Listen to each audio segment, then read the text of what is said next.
Coach, talk to me about the most exciting part about this part of the season. You're just getting ready to start things off in August with your players, so there's a lot of anticipation, but what's it like for you? Well, so as we kind of wrap the summer up, we have all our players over to our house, so we kind of know that means that, Big Ten Media Days are close too, and so the end is near and the beginning is on the horizon. So just love finishing that way with our guys. Had a couple days to give them a chance to go home for a few and come back for fall camp, but just the build up of all that. I just love the game. As a player, you felt the same way, and you had that same excitement as a coach to be able to know that everything you build up for and work towards is about to happen. So, and then fall camp is what it is. It's always a little intense time, but it's also a lot of time together. So I really love to be able to be with our team from basically daylight till dark every day, and have a chance to build up to kickoff for game one. So you kind of get in that mode, and obviously for us being another Big Ten opponent and being the Buckeyes is creates even more intensity. But I just think overall it's just a fun time of year. I love football season. Love watching the games when we're not playing, and it's just everything about it is pretty awesome. What are some of your earliest memories playing football?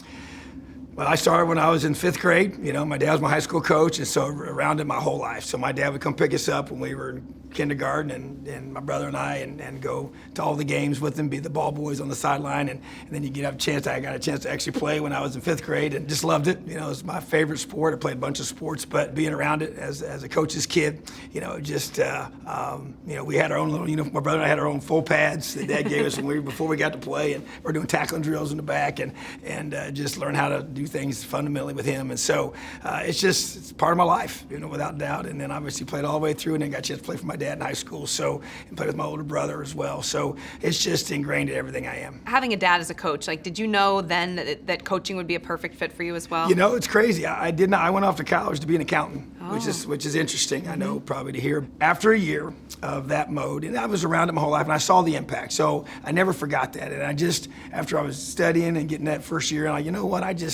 I need to do something that's going to have more impact on someone's life. And not that other couldn't, but this was what I saw my dad do. So his impact, yes, was massive for me. And so I switched from business to business education. So I taught accounting as a high school coach and teacher, and taught all those business classes. And so, I really wanted to do the very thing that I thought had a bigger purpose than just, collecting a paycheck. And so I started in high school for 15 years, and now I'm into my 17th year of college. So it's been amazing. It is amazing. And what are you most proud of? Because you talk about that impact, and being a college coach is very different than the NFL. You have an opportunity to, see these young men grow. So what makes you most proud in this position? You bring a young man in, so collegiately you bring him in as a freshman, you see him grow and mature, and then you see him graduate and then go out and start a family or start their career. And then you also, high school, you see a freshman kid come in who's got so many things he's trying to figure out, and then they graduate from high school. So similar process. So the rewarding part is impact, making a difference in the kid's life. And then you hear, the stories now I'm coach old enough now where guys they're husbands and fathers now, and they have their own families, and I see them, and it's just so awesome. I get emails and texts, and just to be able to know that, man, we made a difference. So you're an Indiana guy, you grew up in the state, and now you're the head coach of the football team. I mean, what's the most Indiana thing about you? Oh gosh, I don't know. I'm a meat and potatoes guy that loves the simple things. I love the outdoors. Being our location, there's all the state parks around Bloomington, which is awesome. I love that. Don't get to use them much because of our schedule. But I guess for me, you can't throw out basketball. I'm raised in Newcastle, where it's really kind of for this state, one of the meccas for high school basketball.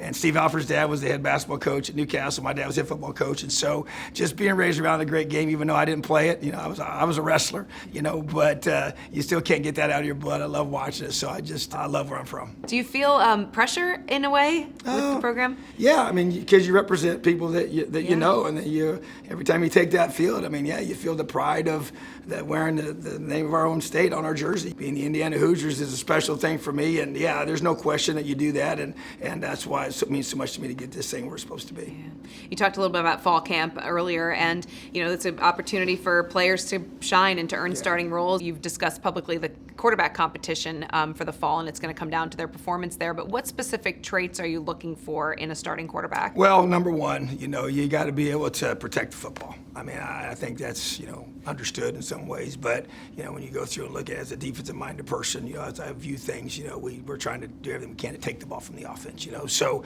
we got to do a great job protecting the football. And second to me is just, who has the best chance of giving us the opportunity to win that football game each week. And so what does that mean? That means basically get that football in the end zone. You got to be able to have a team around you that believes in you. You got to have that locker room. You got to have those guys that say, you know what, if there's time on the clock and this particular guy is in the huddle under center, then we know we got a chance to win the game. And so it's the belief of the guys. And that's something you got to feel and see and observe, throughout the summer, throughout fall camp. And at the end of the day, to me, it's just about being able to, I would say efficiently, operate within our system and do a great job of making sure we're getting the balls to the guys that can help us win games. So those are kind of the three key qualities for me. And it's just and sometimes it comes down to just the gut of who's the guy that you believe is going to be able to help us. And honestly, I believe we got two that both have those traits, and we'll see who kind of rises to the top when the pressure gets applied and fall camp gets into full swing. You mentioned your gut kind of telling you who it's going to be. Are there specific tools, though, that you use, and really at any position, but specific when you've got a quarterback competition, tools that you go through in your thought process of who's going to be the guy? Well, I mean, we do a lot of, we document everything. I mean, we're going to chart accuracy, and we're going to talk, based on what the pressures and completions and different things. That's about, distributing the ball, decision making, and whether it's, the Skelly period or team periods or blitz periods or different things like that. When we're going full bore live for everybody else around for our Saturday scrimmage is going to be big. That's the best, most game-like situation we can create. Both our guys are redshirt freshmen, so they're both relatively young, but they've also had a year under their belt to be able to be a part of two different programs. And so, at the end of the day, the measurable is going to be, moving the offense. We go against our defense, and we never go full bore live against the quarterback in fall camp. We'll do with some of the other players, but we are going to do something new this year. We are going to do some things with flags on the quarterbacks to be able to just see them move in the pocket and be able to evade. Because sometimes when you get the blue jersey on and you're a quick whistle, you don't really get a chance to see how they can handle the pressure and move in the pocket and evade and be able to extend plays. So we want to look for that component as well, because I think that's a big part of what we're looking for. So at the same time, I just feel like that, it'll be obvious, I think. It's going to be a great competition, but we're going to need to. Are there any players that you can anticipate are going to have a breakthrough season in 2023? Well, I hope several. I know getting Cam Camper back's a big deal. You lost him last year, and he was our best receiver, one of the best in the Big Ten, and so getting him back healthy is huge. I'm excited about Jalen. He's a guy, I know he did some things in the return game that was special. Obviously, he had some big runs on offense, but getting him more involved, obviously, is going to be a big goal. And I think Josh Henderson, to me, is a guy that with he and Christian Turner, two running backs, are really excited about what they bring. And then obviously the receiver core. We got several guys that I think have a chance to take their game. Donovan McCulley's one I want to see him elevate. E.J. Williams came here from Clemson. I want to see him elevate his game. And like I said, there's several others I could list as well. And defensively, I really want to see Jacob Megan-Farrar, we call him JMF, transfer from Stanford, to come in here and just really take off. Aaron Casey's here with us today. That's an expectation that's already there. He had a really good season last year. Want him to take a step forward. But those linebackers, I want to see our linebackers run our defense and eventually run that team, because I think that's where everything drives and goes from. Andre Carter's another one that has,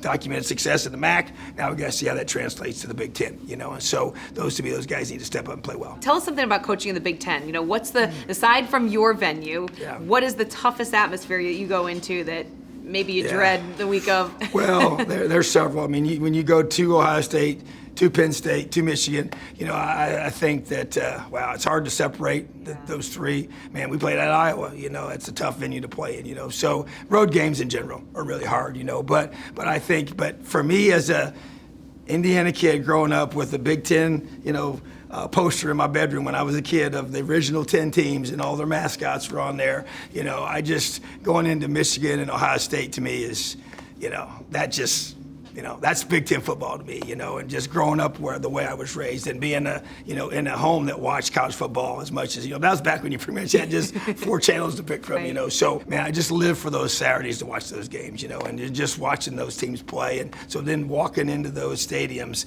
as a coach, it gives me chills, and it always will. And the chills, the anticipation, the excitement when the game is over, what do you do to calm down? What do you do to get ready? Do you go home? Do you relax? Do you prepare on Sunday I guess for everything? It depends on, home or away. But, right. I don't go back. Now, on away games, I'll watch, on our iPads, I watch the game and grade it off of that. When it's the home games, I just need to decompress, but the enjoyable ones is after a win, I go home and I eat pizza. I'm a pizza guy, and I want a Mountain Dew, and I just want to just put my legs up and relax. That's who I am. I love it. Pizza and Mountain Dew. There you go. We talk about the traditions throughout the Big Ten, but specifically with Indiana, what are some of the traditions that you've implemented that you're most proud of? Well, for us, one most recently in the last couple of years is recognizing the player that best represents George Taliaferro. So the number 44, we've now got it. And Aaron Casey, who's with us today, it was the first recipient of that award to be able to wear that jersey number and represent him as a man and all that he accomplished on the field, but even more importantly off, and with just all the racial barriers that he helped break through, it's just amazing. And that statue out front of our facility is pretty special. I walk by it every single day. So having that as a new tradition, I think is pretty cool. And then, every week we give out the LEO stick to one of our guys that once again represents the program and the very, foundation of accountability, toughness, and love, and being a great teammate, because to me, I've never been a part of a great team that didn't love each other. I've been a part of a great team that didn't care about each other.